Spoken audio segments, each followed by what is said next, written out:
Hello and welcome back to Paddock and Track, the show where we bring you news on and off the track. I'm Amaan and I'm joined as always by my lovely co-host Max. Hey guys. And today we are bringing you the very, very entertaining, very interesting Sao Paulo Grand Prix. Yeah, it was definitely a really exciting race. I was really happy with the way that things went. Yeah, me too. In terms of making an exciting race for us, it was definitely did a very good job For with that. sure, for sure. Looking at the sprint was, I would say, the less interesting of the Yeah. two parts, but I would argue still very interesting to watch. I think so. So the qualifying was pretty interesting to look at. Although, again, not as interesting. I think both of them were interesting, but the race was definitely the more interesting of the two. So looking at the sprint, we have Piastri on pole, followed by Norris. So a very good performance from the McLaren team.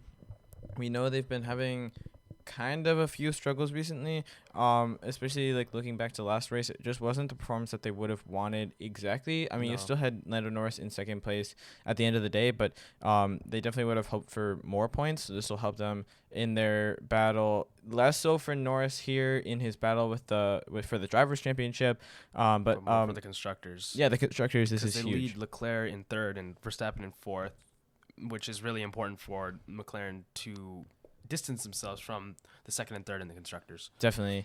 And we see also Carlos Sainz in fifth place. So getting some points here for Ferrari. Of course, in a sprint race, only first through eighth actually get points. Mm-hmm. And it is awarded like 8 for first and then 7 for second and so on. But it's still a good qualifying for Sainz to put him in a decent position to make some points up. Yeah. We also see Russell in sixth place. So that's important for him. We've talked about it before that Mercedes seems to be kind of a middle kind of team. You know, they're not really doing great. They're not really doing terrible. They're just kind of stagnating. Hamilton is down in 11th, so not great for him. Yeah, but at the same time, things could be much worse. Definitely, for sure. And then we see the Alpine of Pierre Gasly in seventh. So really good for them. Alpine, especially if they're trying to catch those lower spots. Because teams like Haas and VCarb. Yeah, they're really close together. So you can easily pass them. You can also easily fall, though, as well. Because we see, as well as VCarb's Liam Lawson and Williams' Alex Albon, 8 and 9. So, it's interesting to see. Yeah, and then we going down a little further, we see Ollie Behrman in P10. So very good qualifying from him. I will note for a moment that Ollie Behrman was in this race as the Haas reserve driver, stepping in for Kevin Magnussen, as Kevin Magnussen was sick, I believe, this weekend. Yes. And so he was unable to race. Unfortunate for Kevin Magnussen, but great for Behrman there. He's had a couple races now that he's been able to drive in. This would be his third race and his first sprint race, so very exciting for him. Very exciting for sure, but it turns out to be for his first test for him, especially at this circuit for sure, especially this weekend. Yeah, well, especially with the weird conditions of this weekend. Yeah. In qualifying and then during the race, that makes it really challenging, especially as a new driver who's still trying to figure F1 out. Again, we've talked about that F1 is not all that dissimilar from F2 in a lot of things, but in some principles it's very different, especially when it comes to your energy management, so that's very difficult. Well, I agree there too.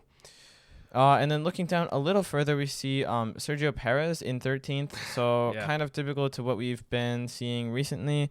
Not a great qualifying from Sergio Perez.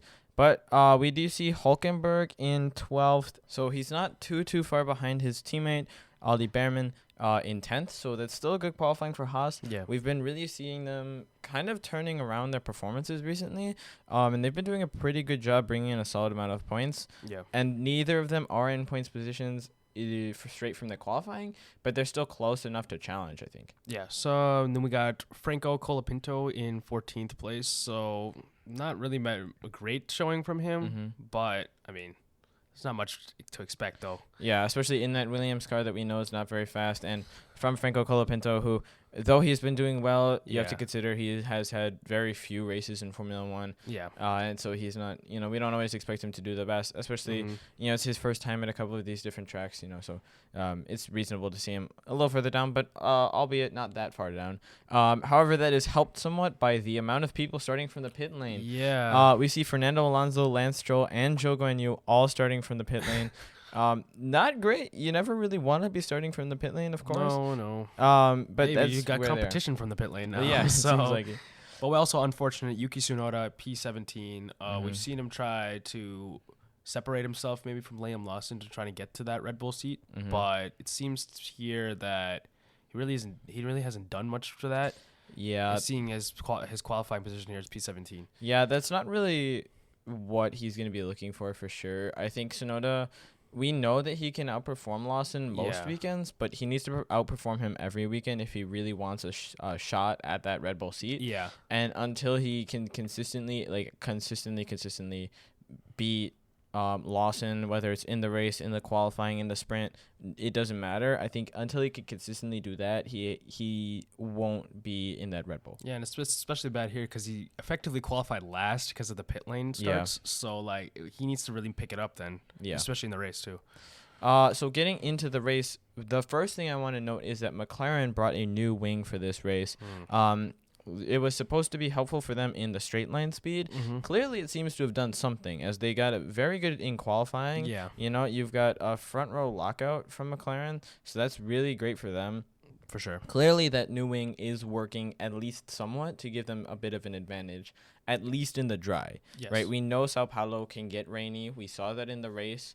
But at least in the dry, it was pretty helpful for them. And the sprint race was relatively dry, so it was pretty good for them during that qualifying for sure. Well, and then getting to the start of the race, McLaren had I thought this was interesting. I mean, it goes with McLaren, I suppose, here. That the way that Piastri started was very interesting. Him and Norris got a pretty equal start, but Piastri immediately moved over to the inside to cover off Norris. It was an interesting move, I thought. Yeah, it seems like Piastri is trying to do his own racing. He's trying to race for himself now, which is very interesting, especially because McLaren's at that critical point where Norris needs to get as many championship points as possible. Yeah. And so maybe he might not be complying with what the team wants him to do. Yeah. So it's very interesting to see, especially because Norris is not happy with what Piastri did too. Yeah, it really seemed like Norris was not happy at all through several points in this race.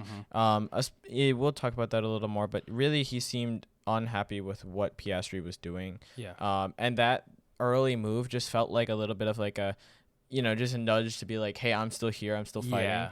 But it was an interesting start just to cover off that inside line immediately, which I think helped Piastri into turn one as he was able to maintain his position.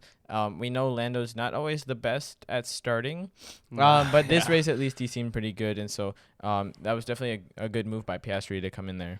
But there is still more to come about that. Those two during the sprint race. Well, we saw Norris was not happy whatsoever.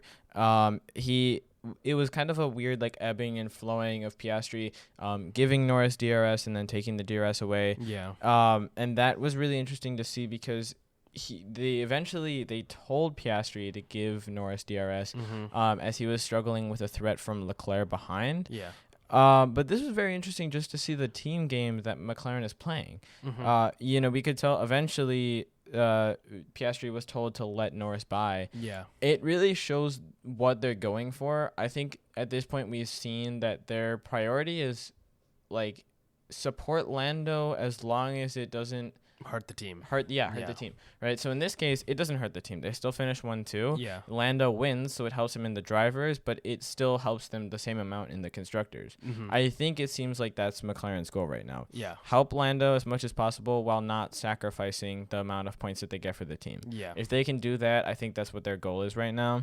Yeah, but it seems like Piastri's not seemingly entirely on the same page as them, though. Well, as we've seen. I think it's reasonable. I mean, nobody wants to switch places with their teammate. You know, you feel like you've worked hard, and I mean, he has worked hard. He's led the race, and now it's like you're telling him to give up his spot. Seems like the Bottas effect with a little bit, Lewis Hamilton. Yeah, so it's an interesting thing. I think it won't necessarily ruin their dynamic. Some people might think, but it will, I think, lead to some questions being raised, especially from Piastri's side of the garage, just to be like, well, when are we really getting the same treatment? Things like that. Yeah, for sure. And then we also saw the Verstappen fight with Leclerc was pretty interesting. He didn't get past all the way until lap 18. It took Verstappen a while, but then he fell back anyways because of a penalty. So a little bit silly. Also, the penalty that Max got was under the virtual safety car because he was going too fast. The FIA sets a minimum time for the lap, and he went faster than that. And so it's a little bit of a silly mistake. But yeah, it was just interesting to see that Leclerc still had pace, even though Sainz didn't really seem to. The Ferrari still seemed quick, even against the Red Bull that seemed to be faster this weekend. Yeah, I mean, you see the Ferrari have really good, decent pace, especially this weekend. But we also see interesting strategy calls from Ferrari as well that really didn't help them at all.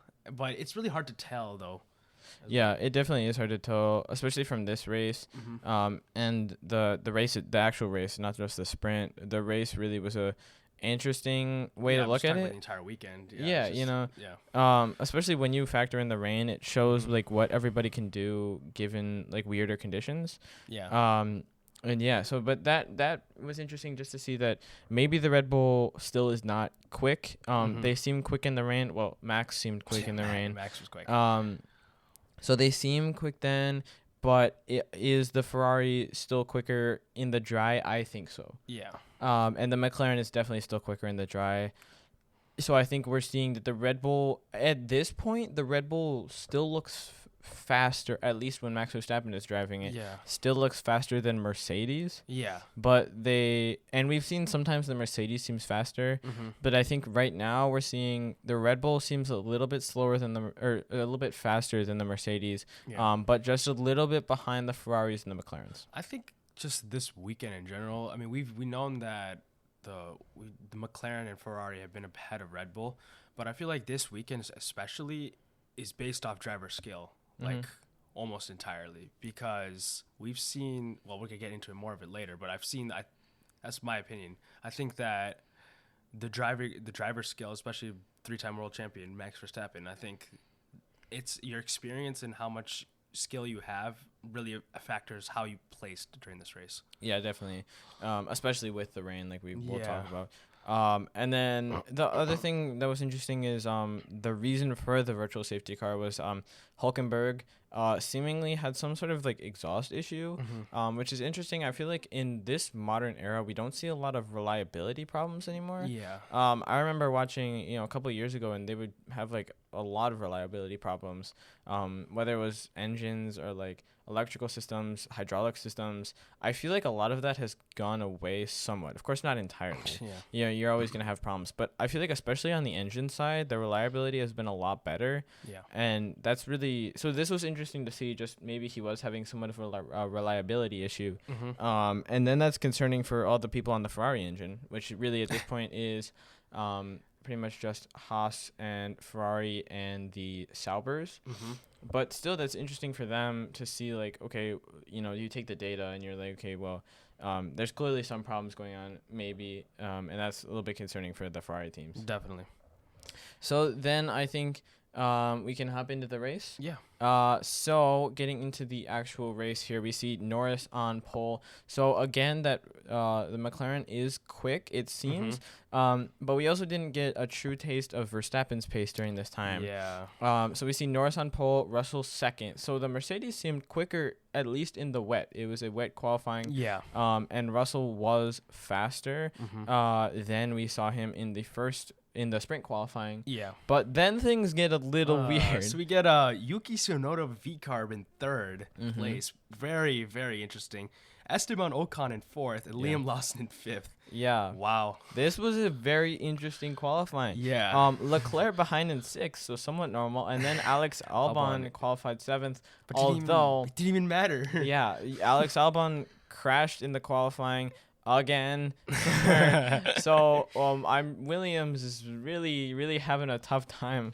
And so they weren't able to fix the car in time for qualifying, for the race, and so he did not start. Oh, they didn't give him Colapinto's car, right? Well, yeah. That's interesting though. Honestly, that's interesting. Like when Logan was still in the car, they gave Alex Logan's car, right? We saw that before in this season. And then this year, when Alex crashes again, they can't fix the car. They don't give away Colapinto's seat.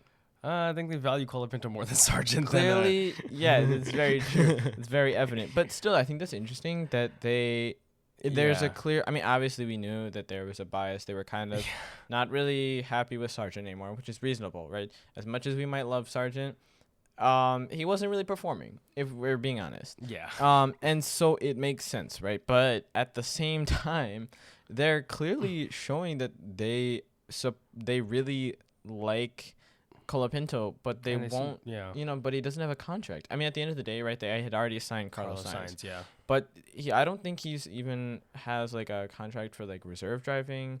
And so that's interesting to me. I think there's something in the cards for Colapinto later on.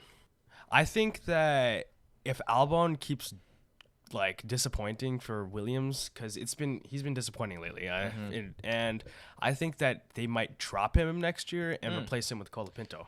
That's an interesting thought. At the end of the day, I think a lot of the time, Formula One is a business, and I don't know exactly what their contracts are like. But that's an interesting thought, and honestly, wouldn't necessarily. I think you're right. It's kind of in the cards. Because Albon hasn't. There's been occasional times where Albon has performed. I mean, look, he qualified 7th. Yeah. Yes, he crashed, but he still qualified 7th. That's something. Clearly, this was a very weird session because we see Tsunoda, Ocon, and Lawson in the top 5. Yes. But he still managed to qualify 7th. He has experience in fast cars for a little bit. He was on Red Bull for like half a season. That's not a long time, but it's some time. It's more than some people. So he has the experience, especially compared to someone like Colapinto, who really has no experience. But you're also putting him now on a team with Carlos Sainz, who has more experience than Albon. And it's clearly... That's an interesting idea. Yeah. It's an interesting idea. And we'll see how that shapes out, because Albon's future, Williams seems to really be backing Albon. Yeah. But I think they also get a lot of support and a lot of money from Colapinto. I think that's the main factor, because money talks at the end of the day. That's very true. Like you said, F1 is a business. So I feel like Colapinto could bring in more than Albon, and that could happen next year. Especially, he brings in a lot of fans, and he brings in money from a very different market that a lot of people don't necessarily have the ability to get into. So that's very interesting. And then looking down the rest of the grid, we see Piastri in 8th place. So definitely not nearly as good as his teammate Lando Norris, but considering he hasn't been in very many wet races in his career, at least in F1, that's still something. Alonso in 9th, so a decent showing from him getting into Q3, considering that Aston Martin is not a quick car. Although so did his teammate. His teammate also got into Q3. Yeah, but of course, in classic Stroll fashion, he... during the formation lap, he crashed. Whoa, but it's okay. He didn't damage his car, though. He was going to come back in, right? No, he went into the gravel and beached the car. Oh. That was a little silly. I think, I always forget how long Lance Stroll has been in this sport. And he's not driving well. I mean, it's what do you expect? I mean, at this point, what do you expect? But that was sad. Oof. Like, it was sad. He drove directly into the ground. It's like he didn't want to race anymore. No. Like, he purposefully. I feel like you can't accidentally. That was so drive preventable. You could just drove around it, but he just drove straight through and beached it. Yeah. So that was a little bit of an interesting choice from Lance Stroll. But so he essentially did not start the race. No. And that led to a whole hullabaloo, but we'll get into that. We also see Bottas in 11th, so a decent qualifying from him, the top of Q2. That Sauber is not fast whatsoever, so it's something. Perez in 12th, so he made it to Q2 this time. Oh, yeah, he did. Very exciting. But still, 12th place, not great. But considering, though, Verstappen would have been 12th place. So if he it would were have been not, right behind his teammate, right? This is true. But at the same time, there were some conditions in Q2. I believe Stroll crashed, and so that brought out a red flag with like 43 seconds left in the session. Most of the time, drivers will take like the last...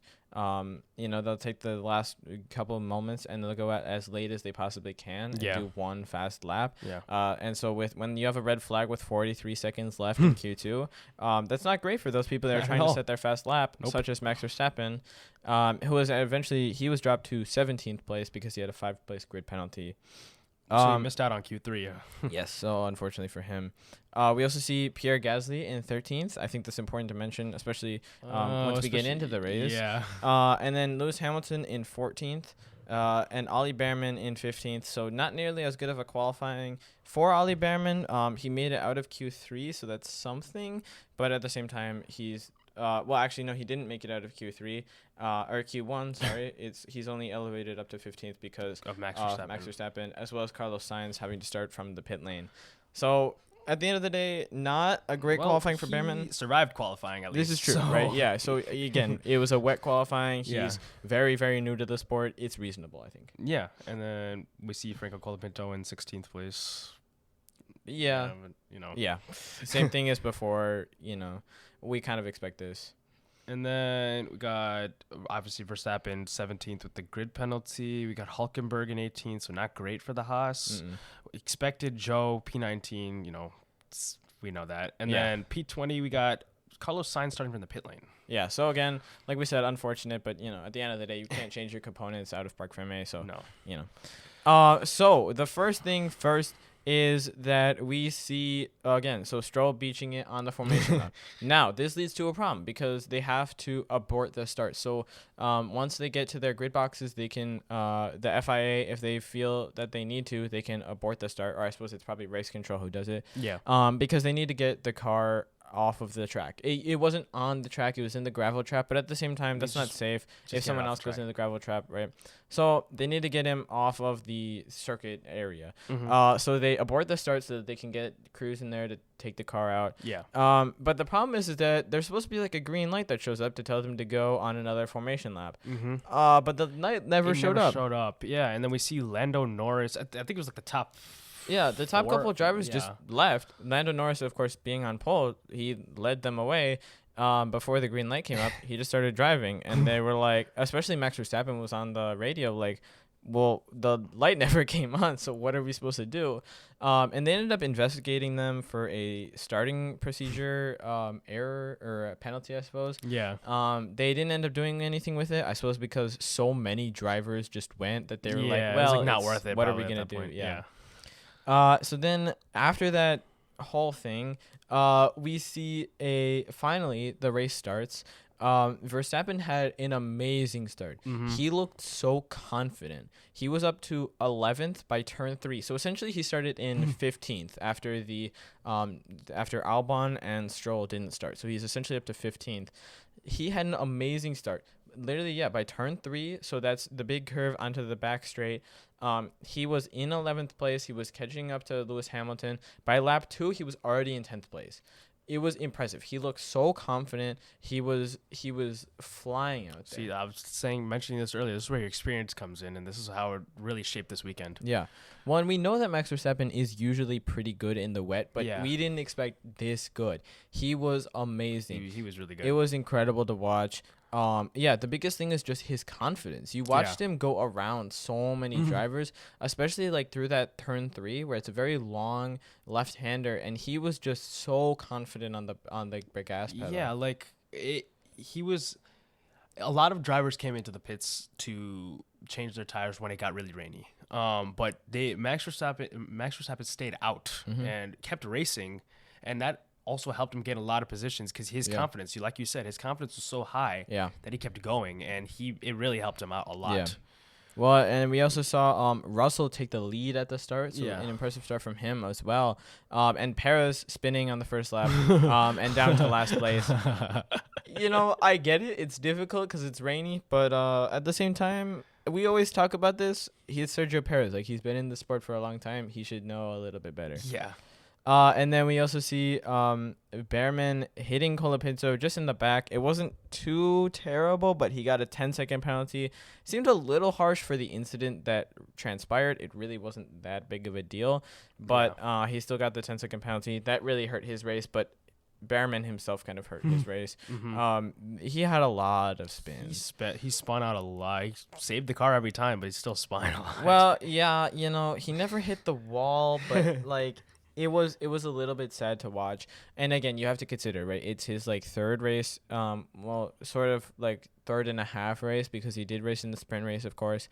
Yeah. But this is his third race, and you get the car is much more high powered than an F2 car. You've got a lot more going on. But at the same time, it was unforced errors. We talked about that a lot, like unforced errors. And he just made mistakes, and he kept spinning. And then once you spin once, you lose a lot of temperature, and it's just you keep spinning and spinning and spinning. It was not good for Behrman. And then we see Piastri into Lawson. So Piastri ends up getting a penalty. That was just a silly mistake from Piastri. Yeah. It was a little silly. There's nothing really to say except that Piastri should be maybe a little more careful. Yeah. And then we get to lap 29 is where I think things start to get a little bit crazy. Yeah. So this lap is the lap that a lot of drivers start to pit for a new set of inters. The rain is really, really coming down at this point. And the tires are starting to get worn. Mm-hmm. There's only a couple drivers that don't pit. It's Ocon, Verstappen, Gasly, and Bottas. But the key drivers are the first three, which is Ocon, Verstappen, and Gasly. Those three drivers are the key ones that stayed out, and that actually really helped them a lot. Yeah, at this point, Verstappen was already up to about 6th place, I believe, but this brought him all the way up to 2nd. Yes. Ocon into the lead, and Gasly into P3. Yes. Bottas was down further down the order. But this was very, very important for them as they were now able to finally they were up at the top in much freer air. Yeah. And also there's less spray now. So especially for a driver like Ocon, he really had a lot of pace up there at the front. Yeah. For like that lap or two before Colapinto crashed. A terrible weekend for Williams on so many levels. Ugh. I mean, firstly, So bad. first Albon crashes. Terrible, right? They can't even fix his car, though. They don't have enough time to fix his car. And then Colapinto crashes. It was a big crash. Yeah, right? And he was really all bad. over the front straight. There was like fluids leaking out of the car. Oh, yeah. It was bad. And luckily Colapinto was okay. So that's what matters. That does matter. But boy, oh boy, was that car ruined. It was yeah, and he like crashed straight into the wall. It was really bad. It was bad. And they just, I think Williams is tired. I really hope that their mechanics are getting paid a lot because they have been fixing cars so much. Yeah. This season has been really bad with the combined crashes of Albon, Sargent, and Colapinto. The three of them are like if you want somebody to destroy your car, you should call up the Williams team. They're very, very good at it. It seems. But that brought out the red flag because there was debris and stuff all over the track. Yeah, and also the rain was getting crazy. Yeah. So now you have the red flag. So now those drivers that didn't pit, of Ocon, Verstappen, Gasly, and Bottas, now they can all come in. They all come in the pit lane. They basically get a free pit stop. Everyone's stuck in the positions that they are. That is perfect for those drivers. Yes. It's amazing for them. Once they come out, Ocon really does good initially. He's able to break away decently well from Max Verstappen, but we see Max Verstappen slowly catching up after the safety car is really where he gets his big move.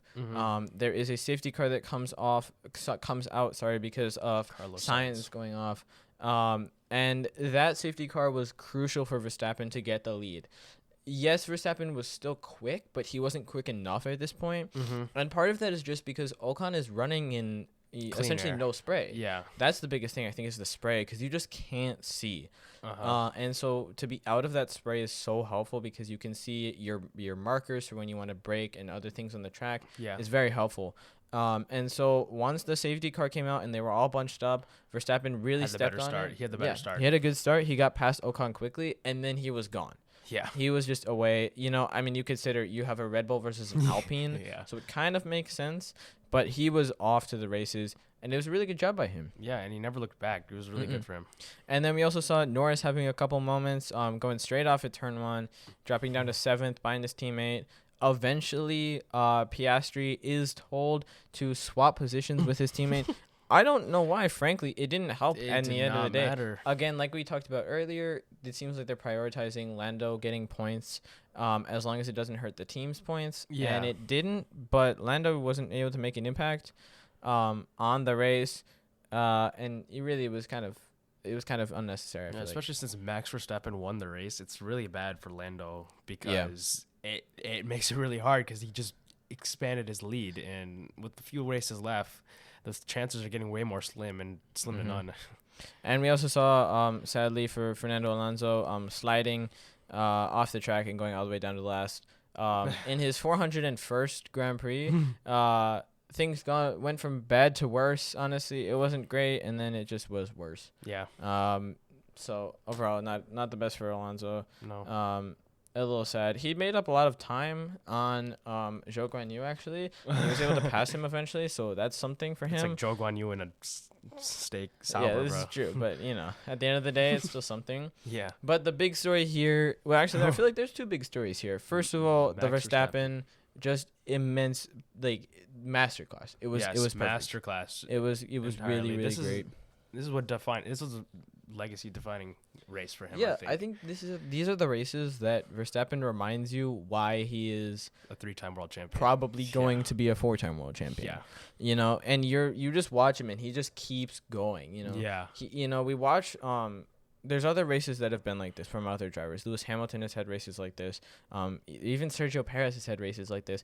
But Max Verstappen has had races like this too. And to see it done is always impressive. To see it done in the rain, is very impressive.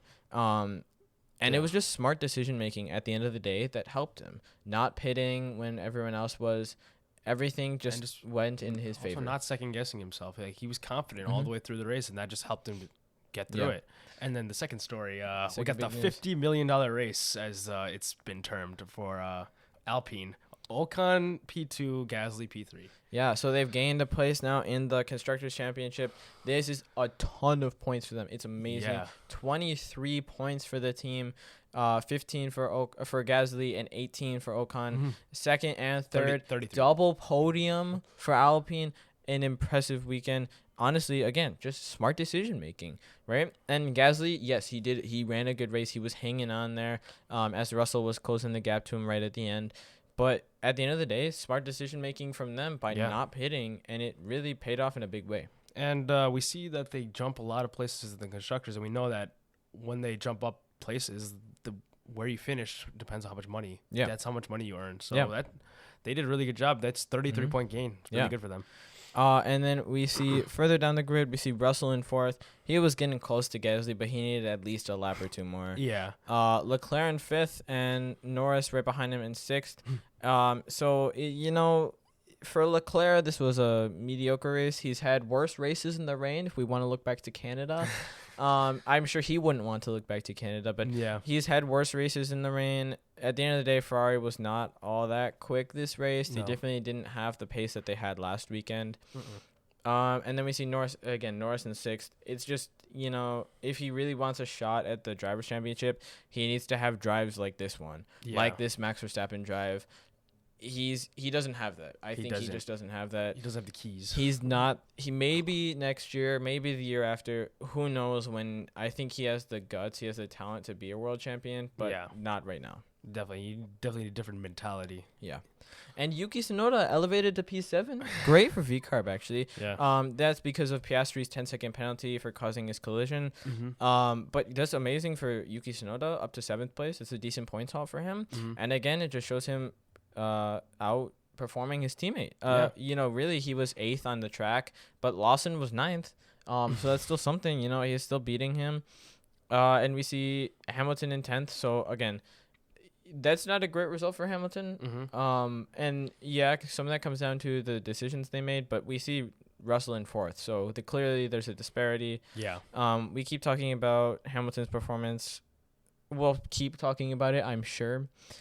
We'll see. I'm excited to watch his future. And Perez in 11th, so not picking up points. Hey, it's he's closer to the points than last time. This is true. Yeah, it's something. Behrman in 12th. It's not a great race for him in his third race back. Let's be fair, he spun a lot. Finished P12. So. But yeah, still something. But he also finished ahead of Bottas in the stake, so not surprising because the stake car sucks. Alonso after his spin down in 14th, and then Zhou Guanyu in 15th because the stake car sucks. And then we have all the DNFs and do not starts. Yeah, there was a lot this race. Sainz did not finish. Colapinto, of course, crashed.